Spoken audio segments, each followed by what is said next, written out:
Hello and welcome to Agrestal Vestige, where we are vested in all things Agrestal. My name is Tom, and we are here again today with another blended Scotch whiskey review. Today we're going to look at the Grand Old Parr, 12 years old. There's an interesting story about Grand Old Parr. Some of you may be interested. But he's supposedly the longest living man in Britain. He lived, supposedly, 152 years. From the 1490s until, I think it was 1635. Well, he was granted an audience with King Charles I. And upon meeting the king asked him, he said, what do you contribute all of these long years to? And Thomas Parr, old man Parr, 152 years old, mind you, looked at him and said, it was because of the penance I've done for having an affair many years ago with a local village maiden. Whereupon the King Charles I, says, can you think of nothing but your vices? That's funny. Vices. Anyway, Grand Old Parr is bottled at 40% alcohol by volume. It is Donald Greenlee's distillery in Edinburgh. As I said, aged 12 years. Now I've been into this bottle over the past few weeks, and I tell you, it's one of the most impressive blended Scotch whiskies that I've ever come across. And I'm interested in sharing it with you today. And you can see, another thing you'll notice, one thing you always want to look at when you're looking at whiskeys that you may not know about, but you want to try, it's always a positive sign when they come in the typical green bottles or like this unique type dimpled brown bottle. The reason is because there's a perception with everybody that the darker the whiskey, the more flavorful or robust it is. Well, we all know that's not true, but, and you know, so what they do is they add that E150 caramel coloring to get it to that unique desired tint. But when it's in these bottles, they don't have to add as much of that coloring, which messes up the taste of your whiskey. And as you can see, there may be some coloring added to this, but it's not that much. 12-year-old, that's more natural colored. Now I'm not sure if they use ex-bourbon cask or ex-sherry cask or what they use to maturate this whiskey. I do know that one of the main malts in there is from the Cragganmore distillery. Anyway, let's nose this and see what we come across. That's lovely. The first thing you get is the smell of like old books. If you had opened a vintage book, and the smell, that's the first thing that hits you. Old wood, old leather, kind of a leathery, older leathery type smell. And there is some sherried notes of like an orange, nutmeg, a very hint of vanilla.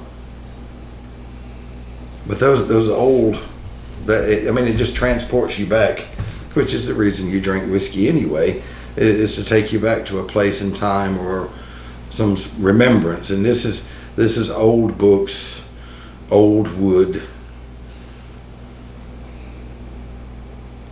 It's lovely. And it's not grain rich. Even though it's a blended Scotch whiskey, I don't know what the proportions are in this particular blend, but whoever come up with this recipe melded it quite well, because it's not very grain forward on the nose. On the palate,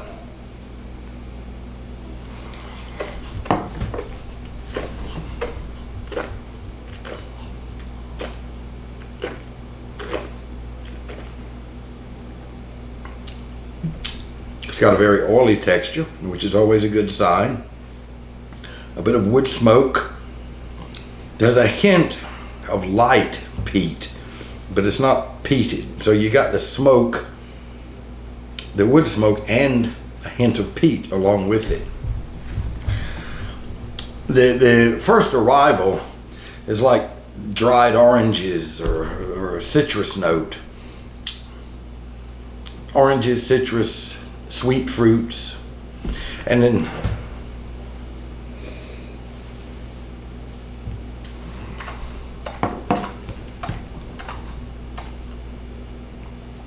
it's a very earthy quality to it. I love that. It's earthy, ashy, slightly ashy, nutmeg, marmalade. I mean, this is a complex blended Scotch whiskey.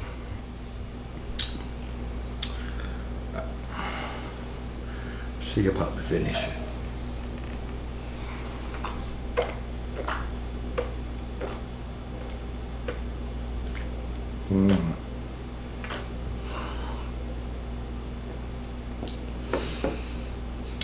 Right. The finish, I mean, it's like a cake. It's like a vanilla cake, and it goes peppery, which is odd, in a quite pleasant way. And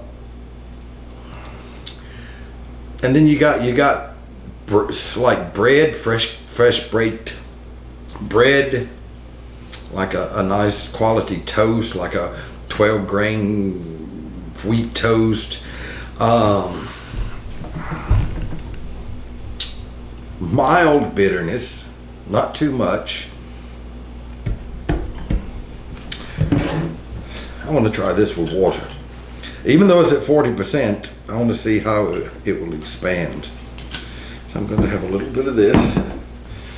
I'm going to put like just 1 milliliter of water in here and see what that does.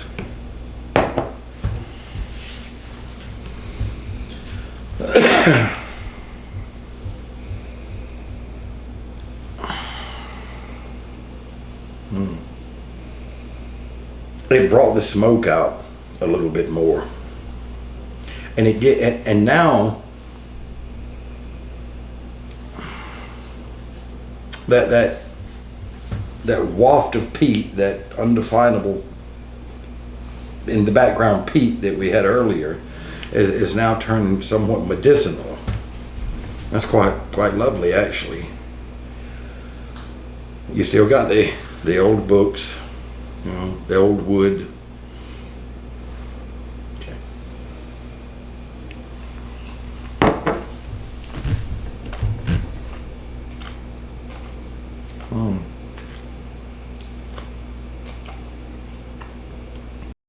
Wow. See, when you add water to whiskey, it releases all the flavors from the alcohol, the oils and everything. This is even more oily now since I added the water. And those dried oranges, that citrus pulp, the sweet fruits, it's all more prominent in the arrival, and it develops into a very biscuity type, biscuits, cereals, savory flavors. So you've got a little bit of the citrus, a little bit of the sweet, because it's still that marmalade there, and savory, I mean, it's very complex for a blended Scotch whiskey. And the finish is just gorgeous. When adding the water, you do get a slightly heavier earth note coupled with a bit of heather. You know, like the smell of heather, you get that in the flavor here. I mean, this blended Scotch whiskey at about a 36 pound euro price point, depending on where you're at, would go toe to toe with many single malts. I promise you that. This is not your bottom shelf blended Scotch whiskey. I was very surprised when I had this. I was very impressed. I mean, if you're looking for a nice, robust, complex blended Scotch whiskey, this is the one.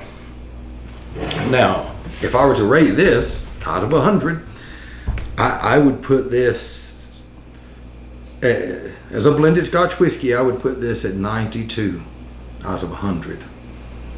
It's that good. So I'm